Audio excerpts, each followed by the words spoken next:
네, 2023년 12월 14일 이정훈입니다. 윤석열 대통령과 국민의힘이 상당한 위기입니다. 영업사원 1호를 자청하면서 그렇게 뛰어다녔는데 부산 엑스포 유치는 처참한 결과를 맞았습니다. 그리고 영부인 리스크는 계속 터져나왔습니다. 국힘당을 바꿔보겠다고 만든 혁신위는 무력하게 무너졌습니다. 네, 윤석열과 국민의힘 다음 총선에서 서울에서 6석 건지기도 어렵다라는 전망까지 나왔습니다. 야, 끝났다. 보수는 끝났다. 이렇게 보시겠죠. 이 절체절명의 위기에 빠진 윤석열과 국민의힘 역전승을 거둘 수 있습니다.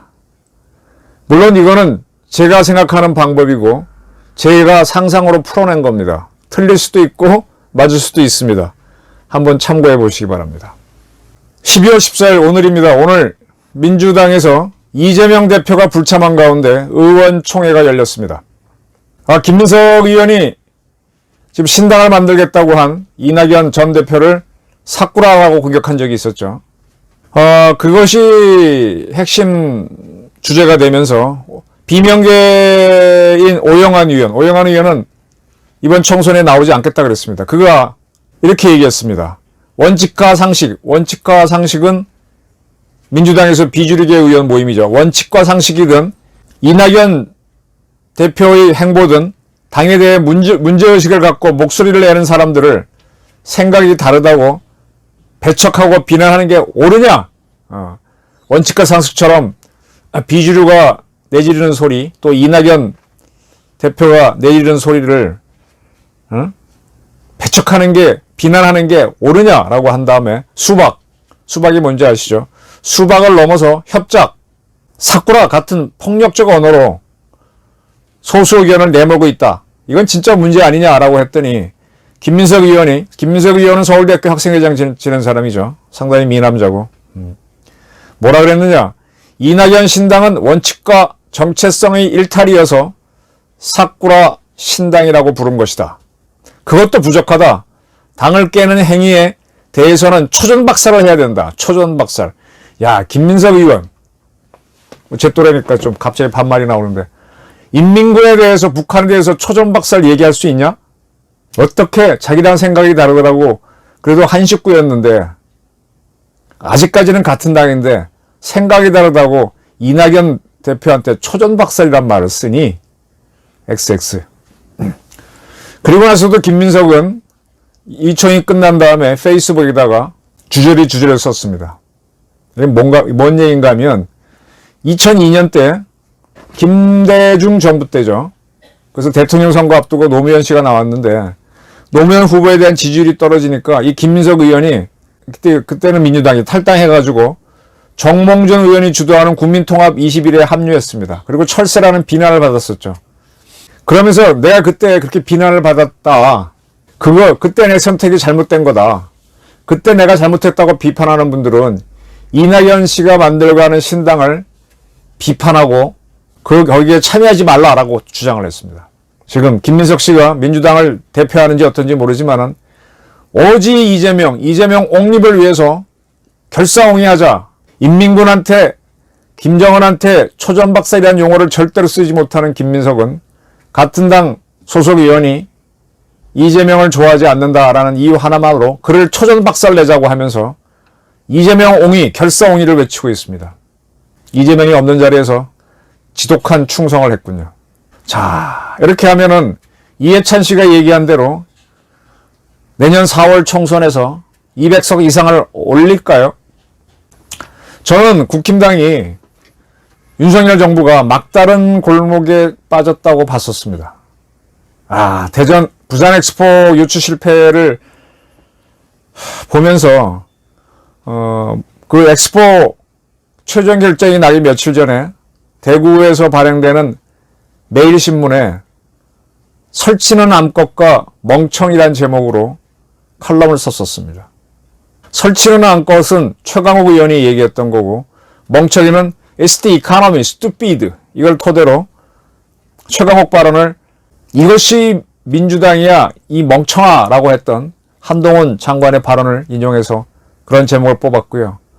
아주 조심스럽게 표현했지만 부산 엑스포 유치에 실패하면 한동훈 장관이 It's the economy, stupid 이걸 가지고 최강욱을 박살냈지만 부산 엑스포 유치에 실패하면 그 설치는 암컷하고 멍청이가 되살아나서 국힘당과 윤석열 정부를 때릴 수 있다라는 게 제 칼럼의 주제였습니다. 그리고 불행히도 부산 엑스포에 처참한 유치 실패를 하면서 아직 공론화되지는 않았지만은 그리고 얼마 있다가 디오르백을 받는 영부인 동영상이 공개됨으로 인해서 제목이 씁쓸해졌습니다. 공론화되지는 않았지만 그런 모습으로 가는 걸 보면서 윤석열 정부가 잘못하면은 내년 총선에서 참패를 하고 탄핵도 당할 수 있다. 그리고 얼마 안 있다가 조선일보가 국힘당이 자체 여론조사를 했는데 서울에서 6석 건질 것 같다. 가장 처절한 패배인 지난번보다 더 서울에서 의석을 잃는 걸로 나왔죠. 지금 국힘당하고 윤석열 정부는 사실 다 죽어가고 있었어요. 부산 엑스포 유치 실패로 가셔야됐을 뿐이지. 이번에 개각을 하면서 장관들 임명한 걸 보면은 그게 뭡니까? 원칙도 없고 갑자기 여성장관 하라고 해서 여성장관은 몰려갔다가 윤석열 대통령이 바보짓을 했죠. 자기 사람 붙잡고 있어야 되는데 윤석열 정부에서 장관을 한 사람들이 총선에 출마하면 국민들이 찍어줘요. 윤 대통령 인기가 계속 떨어지고 있는데 그리고 그 사람들이 나와가지고 험지로 나가면 떨어질 거고 요지로 나가면 국힘당에서 싸움이 벌어질 거고 그러면 행정부 내에서 윤석열 대통령의 힘도 약해지고 총선도 패배하면 내년 총선 이후에 윤석열 정부는 견디기 어렵죠. 민주당하고 정의당이 연합해서 대든다면 탄핵 당할 수 있다. 전 그렇게 봤었습니다. 근데 다 죽어가던 이 국힘당이 절호의 기회를 잡았어요. 시작은 장제원 의원이 내년 선거에 나가지 않겠다라는 거였는데 그거는 그전에도 뭐 국힘당에서 어떤 의원이 난 출마하지 않겠다라고 얘기한 정도로 물론 주목은 끌었지만 그 정도로 끝날 거라고 봤는데 갑자기 김기현 대표가 사퇴했습니다. 저는 여기서 국힘당이 운이 좋구나. 기사회생 할 수 있겠다라는 걸 제가 발견합니다. 참고로요. 저는 미래 예측이 잘 안 될 때 제 나름대로의 정보 객관성 가지고 예측을 해보려고 하는데 가끔 틀려요. 제가 예상하지 못한 변수가 있고 또 사람한테는 운이라는 게 있기 때문에. 그래서 저도 예측을 하다가 잘 안 되고 또 예측 중에는 내가 이쪽으로 갔으면 하는 게 있잖아요. 그쪽으로 가기 위한 방안을 찾기 위해서 막 모색할 때 예측보다가는 뭔가 작전을 짜거나 작전 짠다면 내가 정치 공작을 한다는 게 아니라 이렇게 하면 이 문제를 풀 수 있겠구나 하는 그런 걸 찾을 때 잘 안 되면은 역술가나 무속인한테도 저는 물어봅니다. 참고 삼아 물어봅니다. 최용건 씨라고 육군사관학교 중령 출신이죠. 육사 41기. 근데 이분이 중령으로 예편해서 역술을 하고 있죠. 그의 아버지 최봉수 씨는 상당히 유명한 역술인이었죠.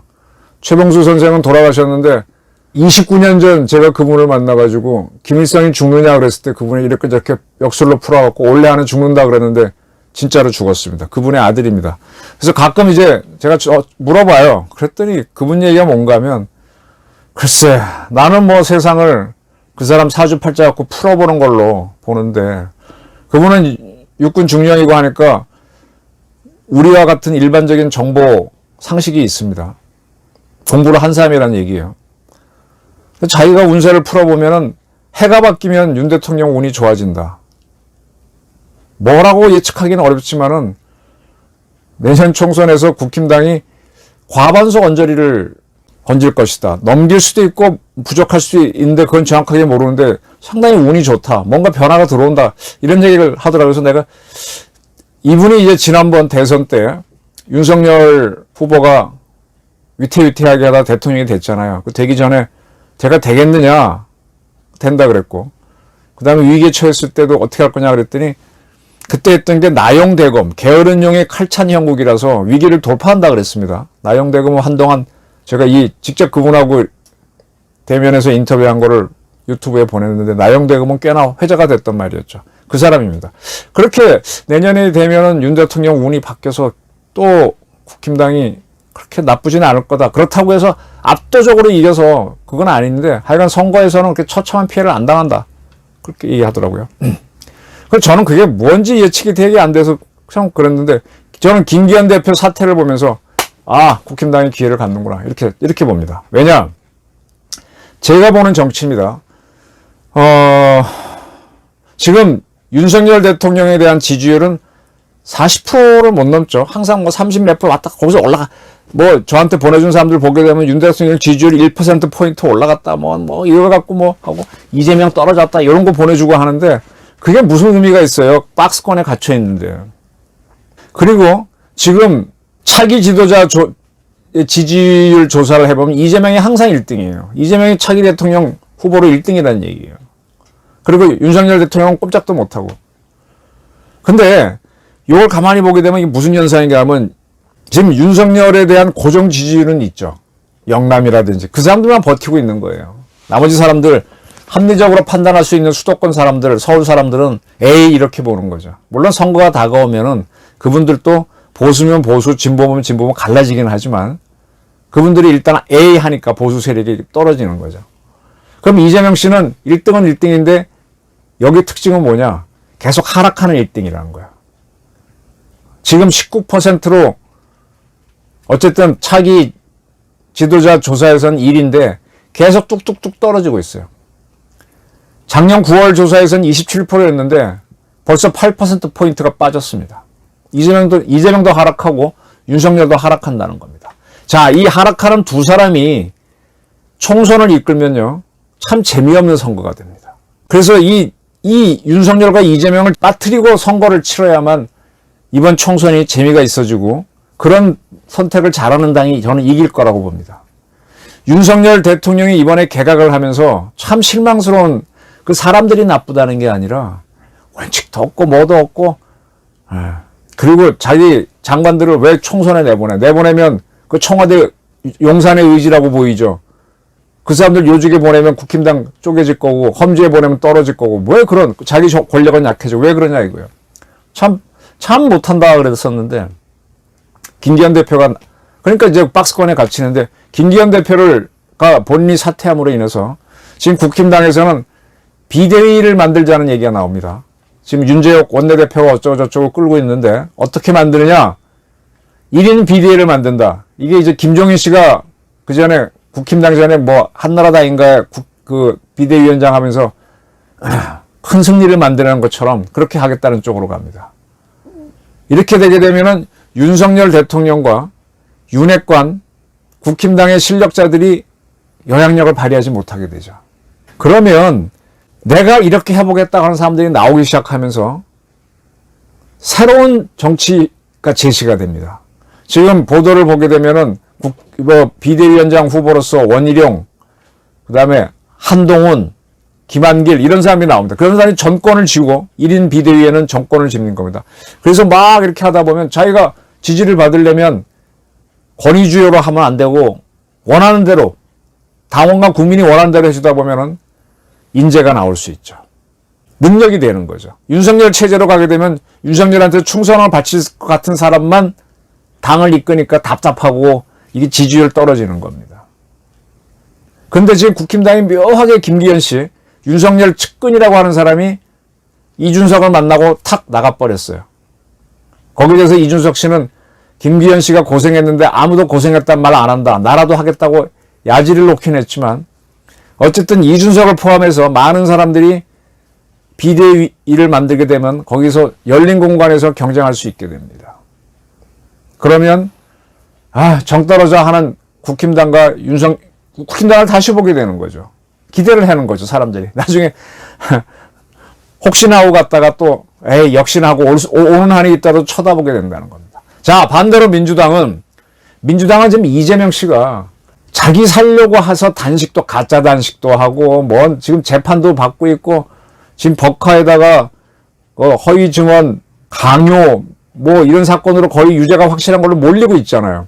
근데 저걸 계속 하다 보니까 저기서도 저게 문제란 걸 알아요. 그래서 그러면은 하고 뭔가 새로운 게 나와야 되는데 이쪽 국힘당에서는 김기현 씨가 어찌됐든 사퇴를 해줌으로 인해서 비대위를 만들겠다고 하면서 그게 나올 수 있는 공간이 열리는데 여기는 지금 이낙연 씨가 지금 나오려고 하는데 또 비명계가 나오려고 하는데 김민석 같은 사람이 사꾸라 하면서 틀어막고 있고 또 안 되니까 이낙연 씨가 신당으로 새로 만들겠다 빠져나갑니다. 그리고 이상민 의원인가는 이미 민주당 탈당했고 그럼 비명계가 탈당하거나 이렇게 되면은 저쪽은요 지금 이재명의 민주당은 이재명 체제를 그대로 가면서 뭐가 되느냐 딸레반이 됩니다. 교조 집단이 되면서 굳어버려요. 변화를 못하니까 사람들이 관심이 없어집니다. 물론 호남 골수 지지자들은 지지는 하겠지만 합리적으로 보는 수도권 사람들은 에이 차라리 이낙연이지 뭐하러 보자. 비명계가 나와서 뭐하나 보자. 이렇게 보는 거죠. 이게 원리주의자들이 조직을 망치는 길이 바로 이겁니다. 제가 다 죽어가던 윤석열 대통령하고 지금 이재명 씨는 27% 지지에서 19% 차기 후보 대통령 후보감이라고 할 수 있는 자리에 떨어지고 있는데 반대로 한동훈 씨는 처음 조사할 때는 9%인가 그런데 지금 16%까지인가 올라왔어요. 제 퍼센트는 항상 제가 수치는 좀 약한데 18%까지 올라왔네. 처음엔 9%였다가 18%. 이재명보다 1%포인트 적습니다. 한동훈처럼 쫙 이렇게 올라가는 사람이 국힘당의 비대위원장이 되면 국민들이 뭐 좀 하지 않을까 쳐다보면서 국힘당에 대한 지지율이 올라가는데 민주당은 이재명을 결사옹위로 간다고 하니까 저거는 자충수가 되는 겁니다. 자승자박이 된다고 저는 봅니다. 그래서 제가 우리 역수라는 최영건 씨가 운이 바뀐다고 하는 게 이거 아닌가? 제가 억지로 갖다 붙이는 건가요? 그렇게 좀 보고 있습니다. 이렇게 열리는구나. 김기현 씨가 사퇴를 하고 이준석을 만나고 사퇴해주는 인해서. 지금 윤석열 방법으로 가게 되면 지금 많은 게 막혀요. 그분이 뭐 안보 문제야. 한미일 관계, 한일 관계는 잘 풀었지만 나머지는 아직 잘 못하고 있지 않습니까? 근데 그래서 자꾸 이제 인기가 떨어지고 뭐 하고 있는데 영부인 리스크도 있고 이제 국힘당에서 비대위 만들라고 그쪽에서 막 뭐 이렇게 하게 되면 영부인 문제도 안 보일 거고 뭐도 안 보일 거고 그러면 이제 바뀌는 거죠. 네. 그래서 저는 윤석열 대통령과 국힘당이 절호의 기회를 잡았다. 역전할 수 있는.